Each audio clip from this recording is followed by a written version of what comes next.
Welcome. We're virtually connecting with folks at DML conference. Alan, why don't you take it away?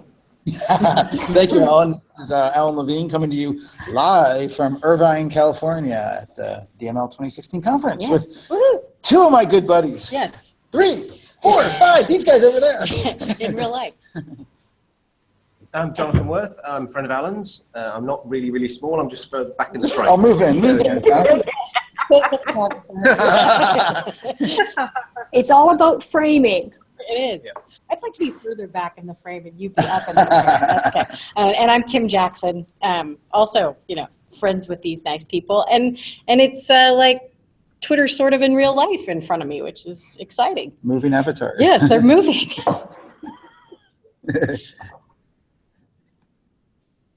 Rebecca? Okay. I was wondering if anyone else on site wanted to say hi. Anyways, I'm Rebecca Hogue. I'm a co-director of Virtually Connecting and a associate lecturer at University of Massachusetts, Boston. I live in Sunnyvale, California, and I teach online. And this is lots of fun. I was really hoping to be at the conference, but I had to have a minor toe surgery, and crutches and conferencing don't really go together. So I'm virtually here and loving it, and still coming off the high of having just presented.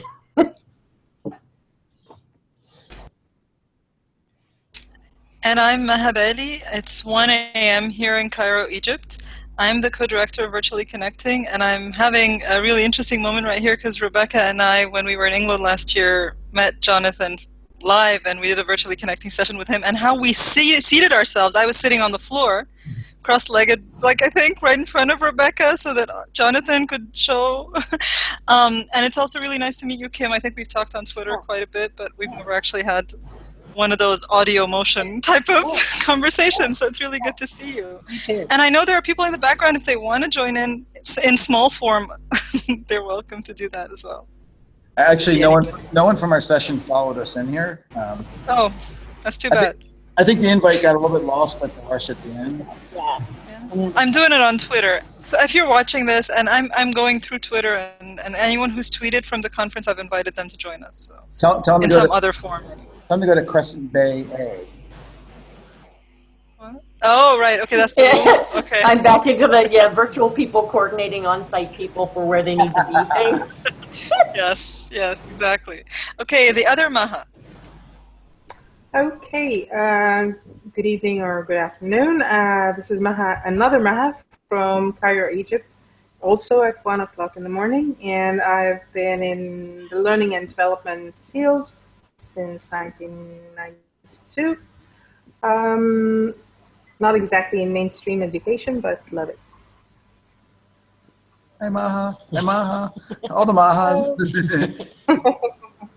And I'm Ken Bauer, computer science professor here, Canadian migrant worker in Mexico, and I crashed this virtual connecting party sometime this summer.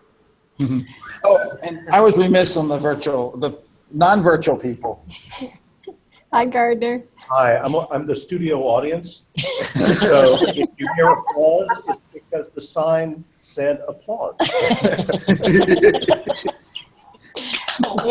And I'm virtually connecting today, but I'm Helen DeWard in my alter ego. I instruct at the Faculty of Education, Media and Digital Literacies to teacher candidates before they head into the profession. So I'm really happy to meet both of you today and learn more from what you're doing. Very excited.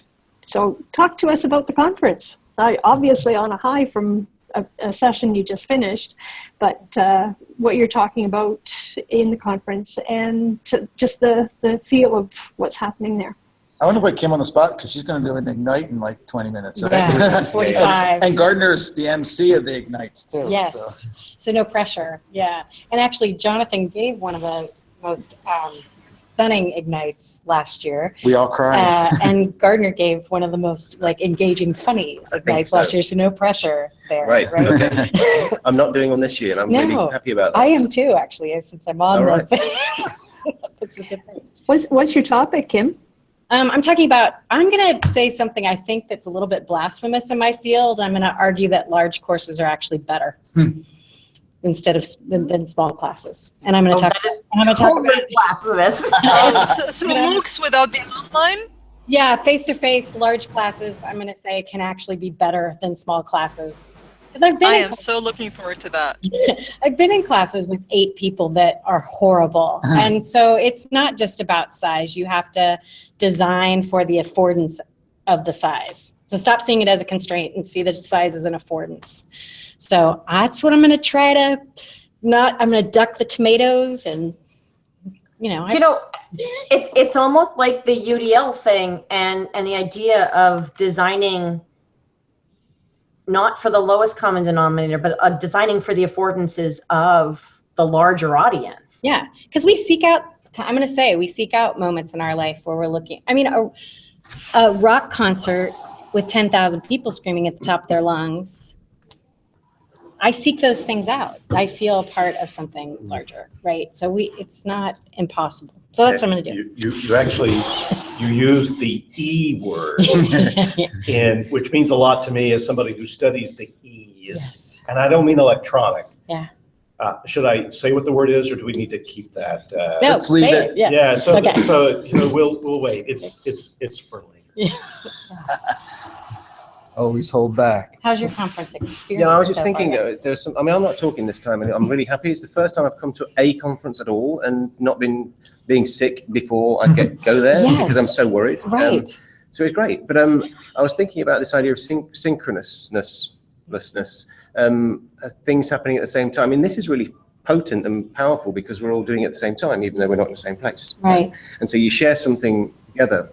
And I often think that when there's a repeated movie on that I've seen a million times, and I've probably got the DVD somewhere, and yet I will sit down and watch it again because I know, I guess, in the back of my mind that people all over the country are watching this at the same time. Yes. And there's something, even if I'm on my own, I think, well, there's something about that shared moment coming together, which is special, you know. And I think you can tap into it. It's a really powerful thing to tap into, Yeah. absolutely, which is what we're doing with some of the work that I'm doing right now, is trying to understand how you can, let's say if you give a talk, you can record that talk and have a live experience, but then you can repackage it and republish it at relayed moments where everyone can come together in different time zones or different locations and have another live moment together. Yep. Yeah, I think it's really powerful and cheap. Easy to do. And Kim heard me say this yesterday in my workshop. There was a post recently by Dan Meyer, the math educator, who had this phrase about bringing a sense of effervescence to online learning. And it had this great list of actually really practical, sound approaches. Because they teach, I said, math is like, that's going to be the most difficult thing to teach online. It's tough enough to make it exciting and engaging, but doing it online. But his lessons, and I think I shared it with our UDG Agora project, because it really speaks to me almost everything about teaching online. It was a brilliant post. Yeah. So the other thing I've been struck by so far at the conference is I've gone to a bunch of sessions in a row now that are, because I'm also leading one tomorrow, about making and maker culture.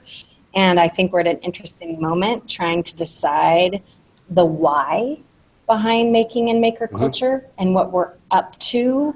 And I'm struck by all the different ways we're talking about in terms of STEM learning or coding or digital or not, or tinkering or crafting or play or dispositions. And I think we have so much to sort out about what we're up to when we're talking about creating maker spaces. And of course, this conference is really great about thinking in terms of access and equity. So conversations have been rich in the different sessions I've been in around that, trying to sort out the purposes of maker spaces and who feels both compelled or allowed to make. So it's been interesting. I love that. Who feels compelled and allowed to make? Because, I love that. Okay. Tell us more about what's happening. I was going to say, I'm trying this new technique where I don't pick sessions ahead of time.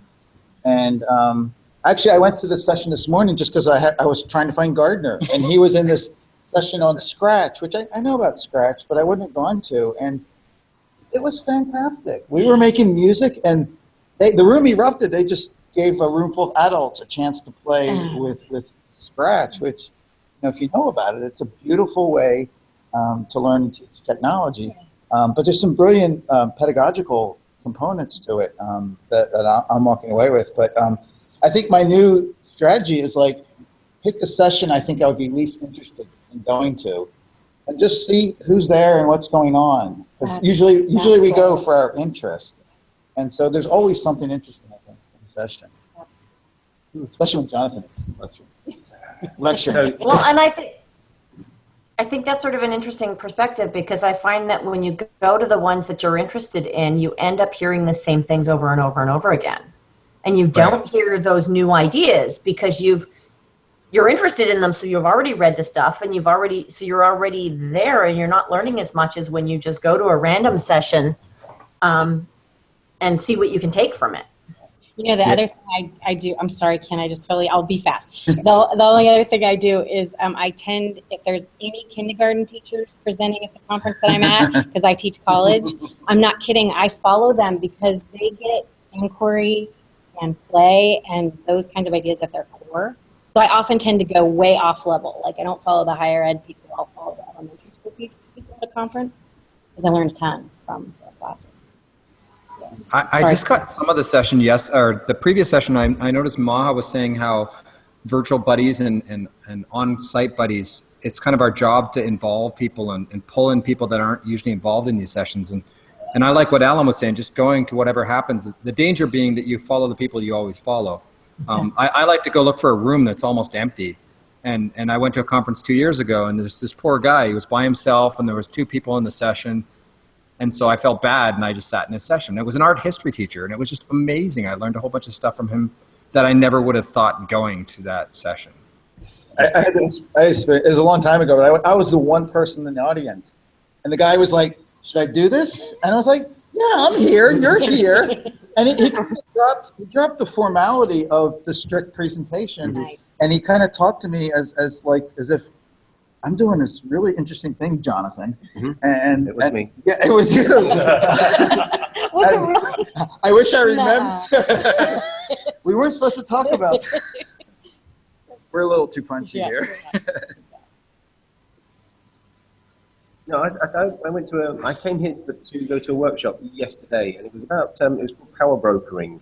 And I didn't really know what it meant, but I wanted to understand, so I went to this. And apparently it was about, one of the things I took away from it was about brokering networks for your learners. And I was trying to think about this, because I was thinking about what the things that I've not done right, the things that haven't quite worked in the work that I've done. And I was looking back and thinking, well, I have introduced professionals into an educational environment, and then trying to mix it all up a bit. And then people who aren't in the school, get them in as well. So and I guess what I was sort of doing is brokering introductions there. Because when I left that situation, a lot of the people those network relationships didn't flourish. And it seems to me this idea of brokering is it just suddenly doesn't sit right. And I was beginning to think why. It's like, brokering is like, that's financial language, right? And then you think about, people were talking about leveraging, and I've used that word as well, but then I think about like a crowbar, if you're going to leverage a weight, right? Yeah. And I was thinking, well, brokering is actually about acting as an agent to buy or sell something for someone else. That's it. It's a transaction.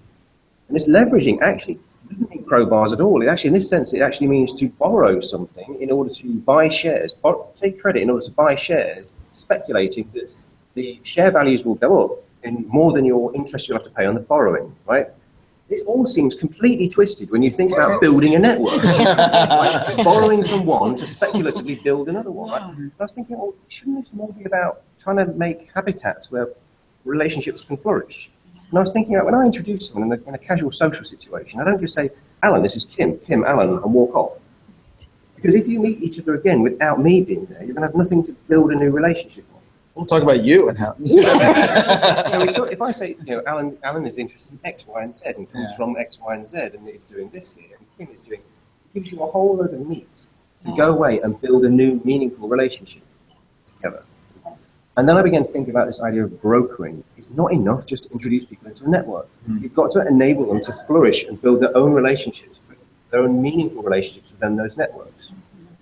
And now I'm sitting here in this, thinking, this is exactly what happens here. This is not just an introduction via Twitter. This is you sit down and you actually get to chat with people, right? Right. Right. So you get the all this environmental stuff you need in order to build a more meaningful relationship when Google Hangout shuts down, right? You know, it actually reminds me of Justin said I was in Alan's workshop yesterday, which was great, on building connected courses. And one of the things he started with, right, is that our classrooms shouldn't be, the sealed containers. They are just one node in a network of learning for our students. And if you start seeing your class as that, it's just one node. Right. And that actually they're going to figure out lots of ways to figure out what they want to learn.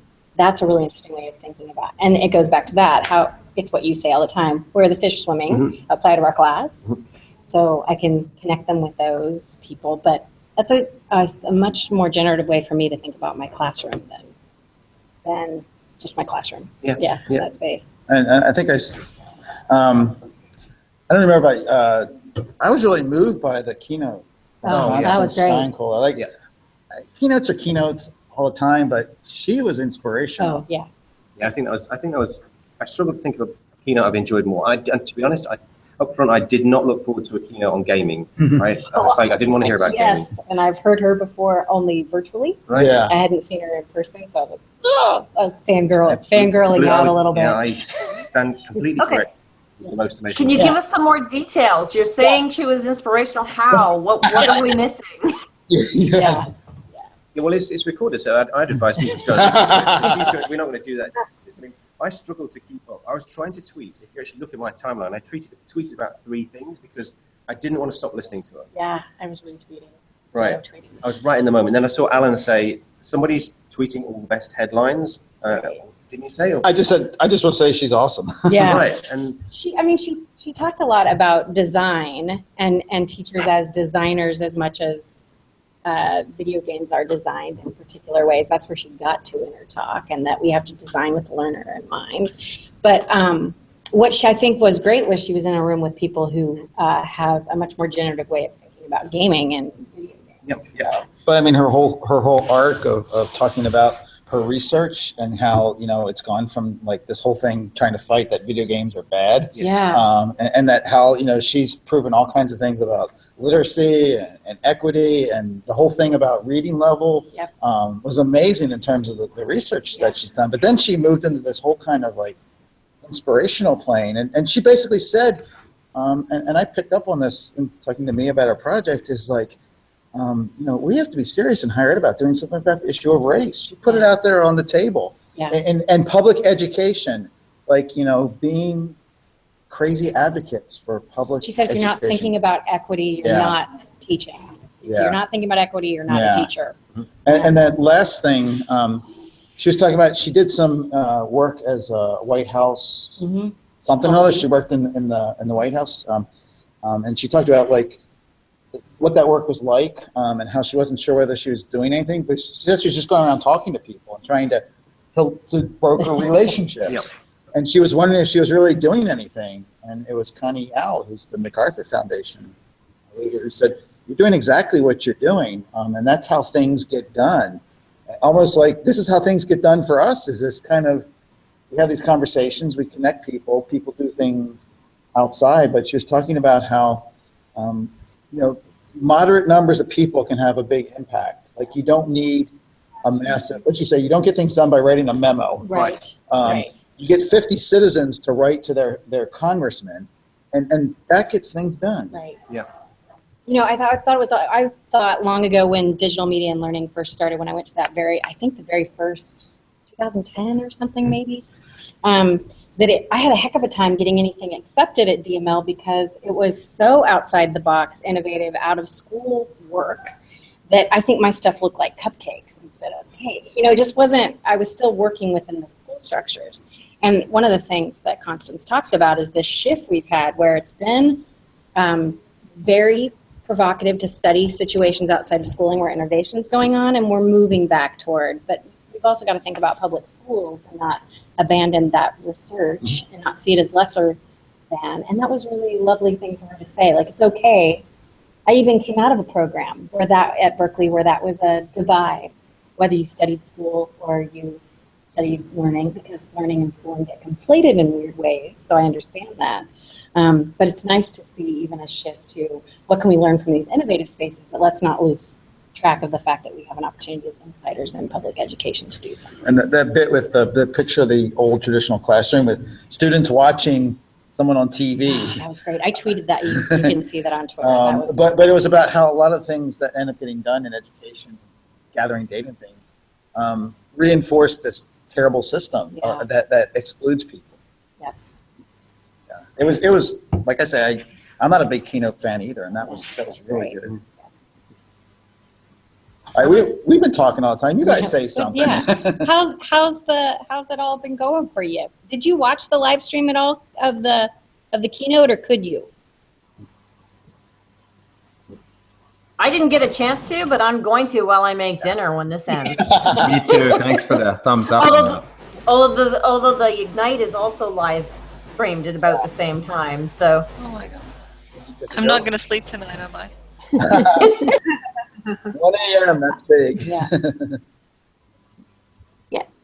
I had a chance to see her at the New Media Consortium conference in Rochester, and it was the same, just blow your mind kind of, the connections for gaming and making and permissions and, making it matter for kids. I can totally understand. I'm going to have to go listen to her again. She kind of a couple times she kind of lost track, but she was very human, I thought. Oh, She wasn't like a robot speaker. That was great. And she made some jokes that. Yeah, it was great. Yeah. So she's coming here with Squire. Yeah. Great. Yeah. Oh, yes, of course. Yeah. Ellen, could you try to get her on a Virtually Connecting Hangout? Because we tried, I think, at NMC and We failed, right? We did, yeah. You tried what to get her? Tried to get her. Get her on a VC session. Oh, I only met her in Second Life. Actually, I have a So question. we need to do a Second Life VC. We've been talking about that. Maha, you must know her, right? Maha's really into gaming and Second Life and Warcraft. Yeah, that's why I was going to ask about something. Let's do Because, Virtual Connecting in Second Life. That's so retro. I wish. I mean, I was going actually to connect from there or from World of Warcraft or Minecraft because I wasn't sure that the video is going to work. So I was going to share. But well, anyways. I have a question actually because one of the things that sometimes happen is that people go to conferences and get inspired and they love what they see, but then what happens after you leave? So you say that this inspired you a lot and it's about gaming, well, not about gaming in particular, but yeah. Anyway, so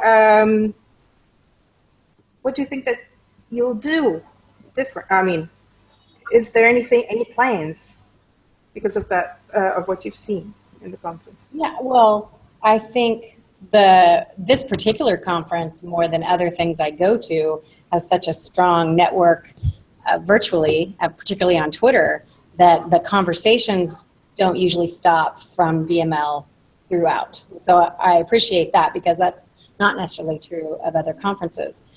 But I'm working with colleagues on a couple of projects. One's a open portfolio project, and one is on making and maker initiatives. And so I'll take a ton from this conference back to my colleagues, and a lot of reading, a lot of resources and reading that I've been, of course, curating.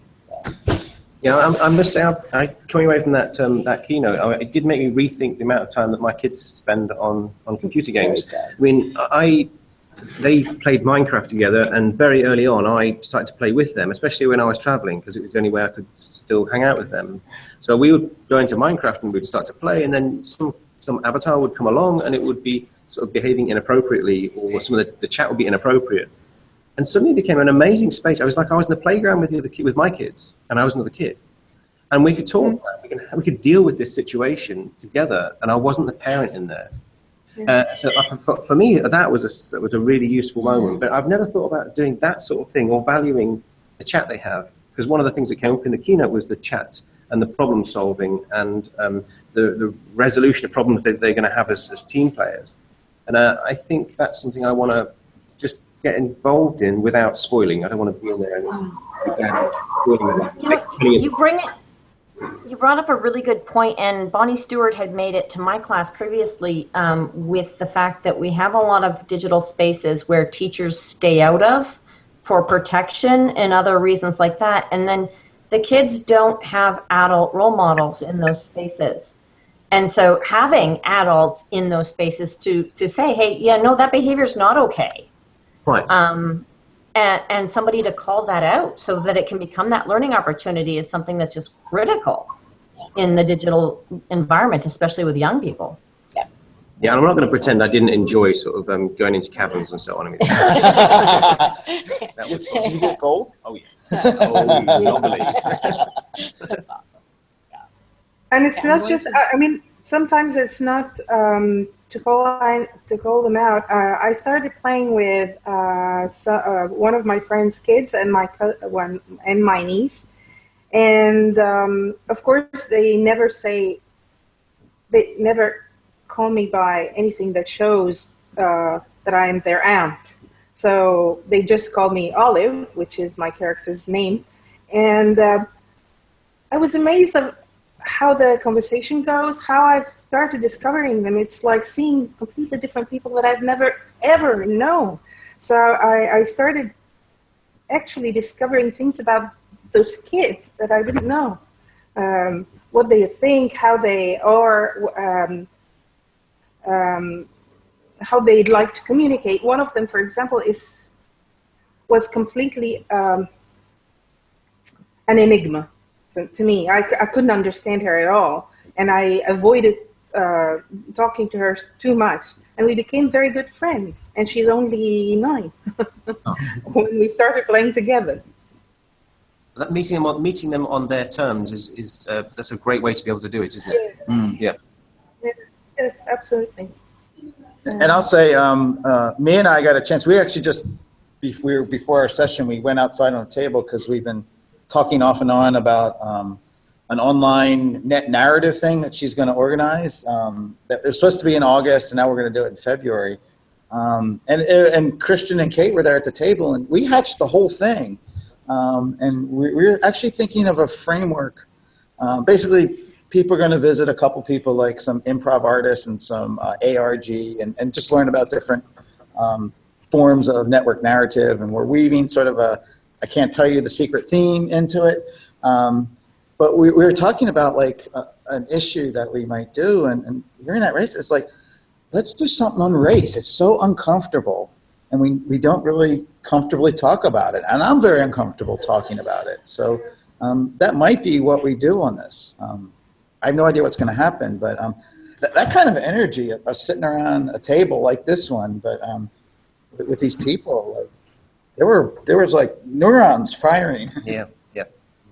Yeah, when you've got people around the table who are prepared to stay up until 1 a.m, Yes. those are the people who can change the world. Yeah. They actually turn up. Yeah. Yeah. So, Ken, you have something to say, right? Yeah, I was just going to say something about, Rebecca was saying we need to model behavior, and not just for our students, for our kids. I was joking because I was catching I was looking at the keynote and saying, I was queuing it up to watch later. I was saying, oh, kids, you can tell your parents that, playing video games is going to generate good thoughts in yourself, and tell mom. But they laughed. But I have a struggle at home where, I've been playing video games since Atari Asteroids because I'm that old. And so I see the value in playing games and creating. And I have my kids showing me just massive stuffs they're building in Minecraft on the Minecraft server I set up for them. And it's a struggle of, is too much and what is not. And I'd rather have them playing a video game than watching a television screen any day of the week and twice on Sunday. But I think the key is getting them to make something. I want to get my 8-year-old. He started making YouTube videos, so that's what's important for me there.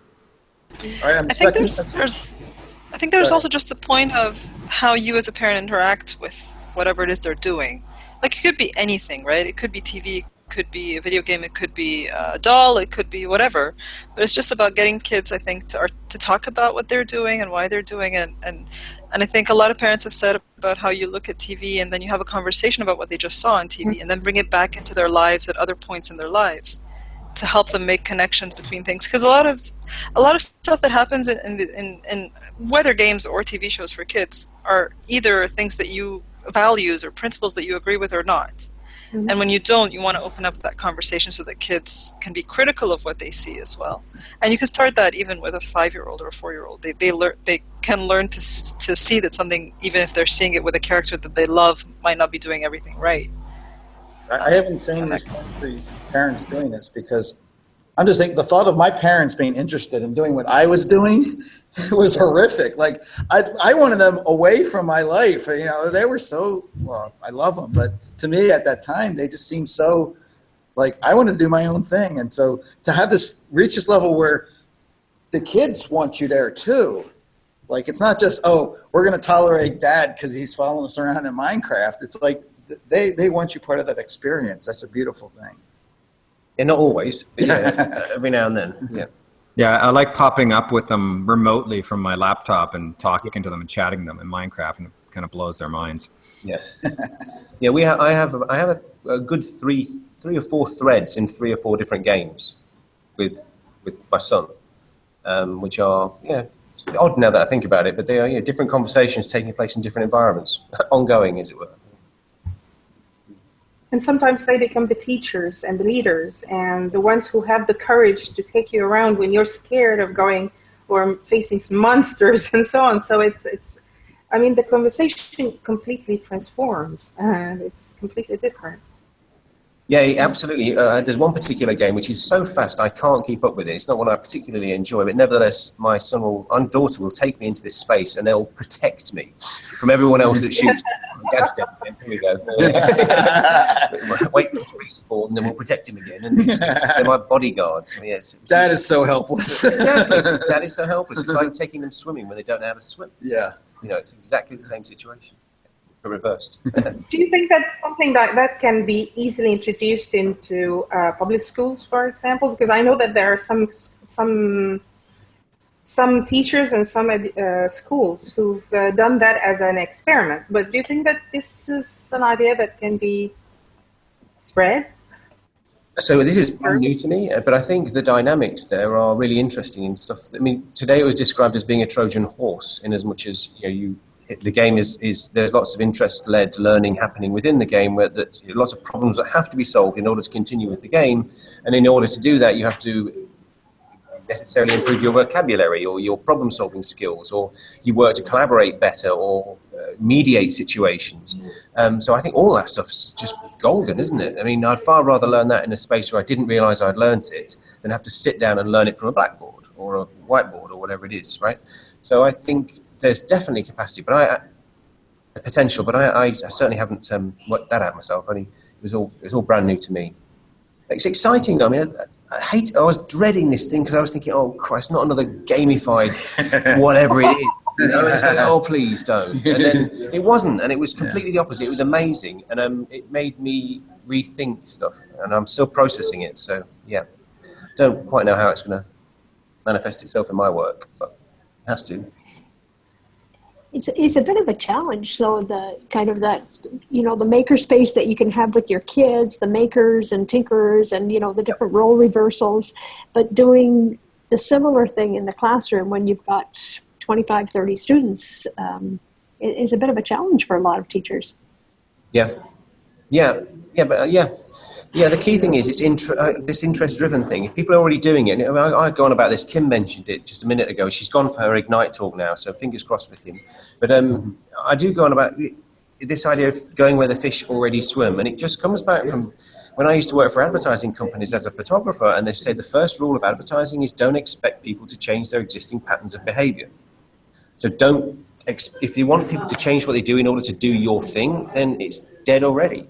You've got to adapt your thing to what they already do, and it works in the classroom. And if they're already playing games, then I think it's just a duty of we need to work out how to fit those games into what I want them to do, I suppose. And I'm talking about undergraduates.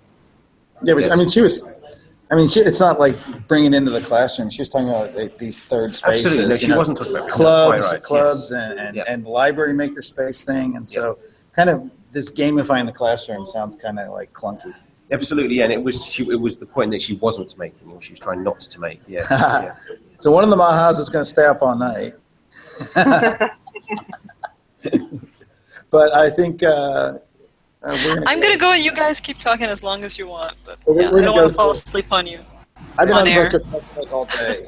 Right. Well, listen to you nice, so yeah, you guys can go too. Thanks a lot. Thanks, everybody. Okay, yes, thank you. Thank you.